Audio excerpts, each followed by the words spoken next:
मैं क्या कर रहा हूं?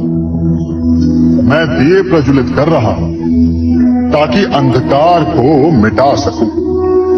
अब आप कहेंगे कि इसमें कौन सी बड़ी बात है ना? परंतु इसमें महत्वपूर्ण बात समझने के लिए यह है कि मैं क्या नहीं कर रहा हूं, और मैं अंधकार नहीं कर रहा हूं, क्योंकि अंधकार को मिटाने के लिए प्रकाश का अस्त्र तो उठाना ही पड़ता है। बुराई को बुराई से नहीं, अच्छाई से जीता जाता है। अन्याय को अन्याय से नहीं, न्याय से लड़ा जाता है। क्रोध को क्रोध से नहीं, क्षमा का साथ लेना होता है। ठीक उसी प्रकार एक लोहा लोहे को काटता है, परंतु एक ठंडा लोहा ही गर्म लोहे को काट सकता है। इसलिए यदि आपको अपने जीवन में विजयी होना है तो अपने शस्त्रों को, अपने अस्त्रों को सोच समझ कर उठाइए, क्योंकि एक अनुचित सोच परिणाम पर भारी प्रभाव डाल सकती है। आप सब सोच रहे होंगे कि ये क्या मैं करने लगा।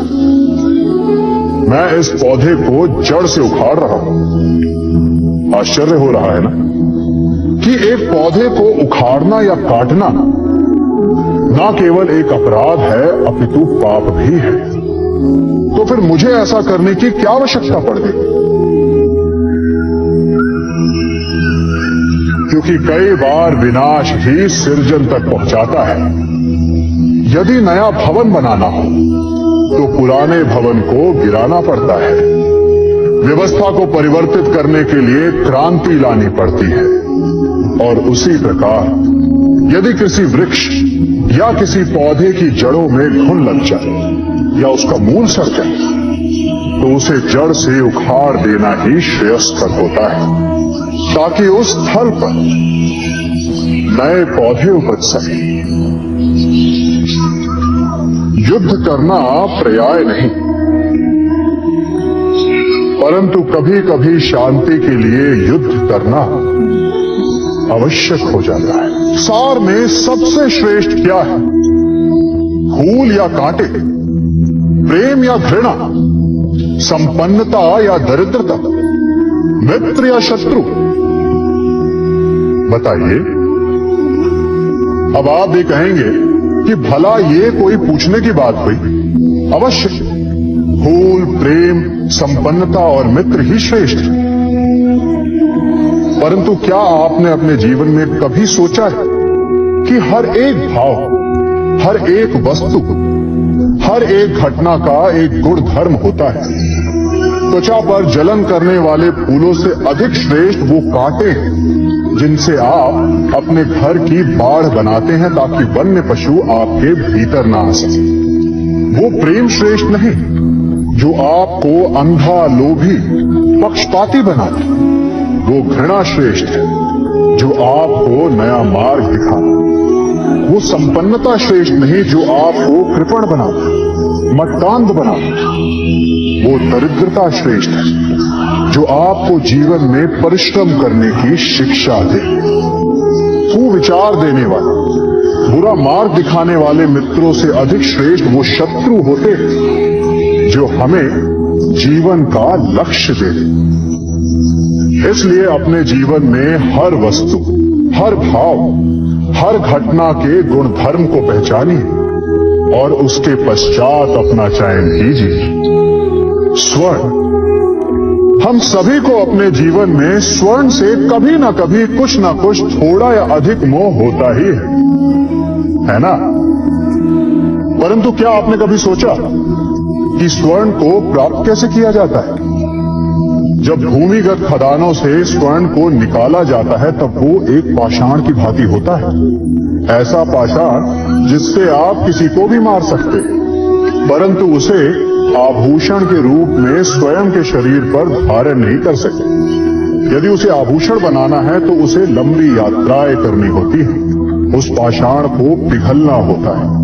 सुनार के हथौड़ी की अनेकों चोटें खानी पड़ती है, फिर काट छाट और उसके पश्चात जाकर वो ऐसा आभूषण बनता है जो हमें वर्षों तक, सदियों तक लुभाता रहता है। इसलिए यदि आपको समय पर विजय पानी है तो स्वयं के निर्माण पर समय देना होगा। हम सभी सुनते आए कि जो वीर होता है, साहसी होता है, शौर्यवान होता है, उसके समक्ष सारा संसार झुकता है। वीर भोग्य वसुंधर। परंतु वीरता है क्या? शौर्य क्या है? साहस क्या है? साहस युद्ध नहीं, वीरता विजय नहीं, शौर्य कभी ना गिरना नहीं। साहस किसी चुनौती के समक्ष खड़े होने का भाव है, तो वीरता उस चुनौती को उत्तर देने के लिए पूर्ण परिश्रम लगा देना है। और शौर्य का अर्थ है गिरकर फिर से उठने का साहस रखना, बार बार प्रहार करके वीरता दिखा, निरंतर प्रयास करते रहना, निरंतर परिश्रम करते रहना। इसलिए विजयी होने से अधिक महत्वपूर्ण है शौर्यवान होना, क्योंकि जो शौर्यवान है उसे विजय मिलना निश्चित है। सम्मान। मनुष्य के जीवन में सम्मान का बहुत अधिक महत्व है। वो उसे अपने हृदय, अपने मन से जोड़कर रखता है। कदाचित इसीलिए हम शत्रु के सम्मान पर चोट पहुंचाते हैं ताकि उसे पीड़ा पहुंचाई जा सके। परंतु ऐसा करने से सावधान रहे मित्रों। शरीर पर लगी चोट मनुष्य भुला सकता है, परंतु उसके सम्मान को लगी चोट उसे जीवन भर पीड़ा देती है। और स्त्री के मान सम्मान पर लगी चोट उसे उस सीमा तक ले जाती है जहां उसे केवल प्रतिशोध दिखाई देता है। यदि अपने शत्रुओं को जीतना है तो प्रेम से जीतिए, अपने कर्मों से जीतिए। उन्हें अनुभव करवाइए कि उनसे भूल हुई। किसी के सम्मान को ऐसी चोट ना पहुंचाइए कि वो आपका नाश करने पर उतर आए।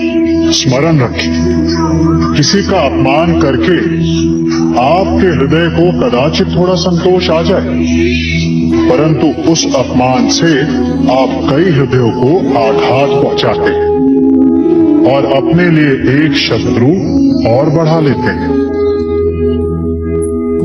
हम सब शीघ्र ही सफलता चाहते हैं, ढेर सारी संपत्ति और सुख चाहते हैं, और ऐसे में कई बार हम छोटे मार्गों का चयन कर लेते हैं।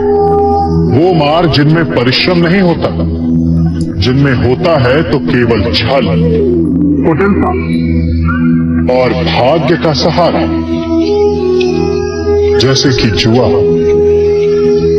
कोई जुए के खेल में धन लगाता है, कोई दांव लगाता है, और ये भूल जाता है कि जुआ ऐसा दलदल है जिसमें एक बार गिरे तो सर्वनाश से पहले निकलना असंभव है। यदि आप जीते तो और जीतने की भूख बढ़ जाएगी, और यदि आप कुछ हार बैठे तो उसे पुनः पाने के लिए आप फिर से खेलेंगे। मनुष्य को ये आभास ही नहीं होता कि अपनी संपत्ति के साथ साथ वो अपनी मानवता, अपने संस्कार, अपना धर्म और अपना उत्तरदायित्व सभी जुए की भेंट चढ़ा देता है। इसलिए कुछ पाना है तो परिश्रम से पाओ। यदि कुछ जुए में जीता तो वो उतना शीघ्र ही खो दोगे, चूंकि उसे परिश्रम से पाया नहीं गया है, और उसकी रक्षा करने के लिए आपके मन में स्वाभाविक प्रयास भी नहीं होंगे। क्षमा बढ़न को चाहिए, छुट्टन को उत्पाद।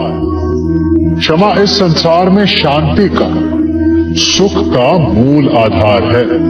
क्षमा आपके मन से प्रतिशोध और शत्रुता जैसे भावों को समाप्त करती है। परंतु क्या हर स्थान पर क्षमा आवश्यक है?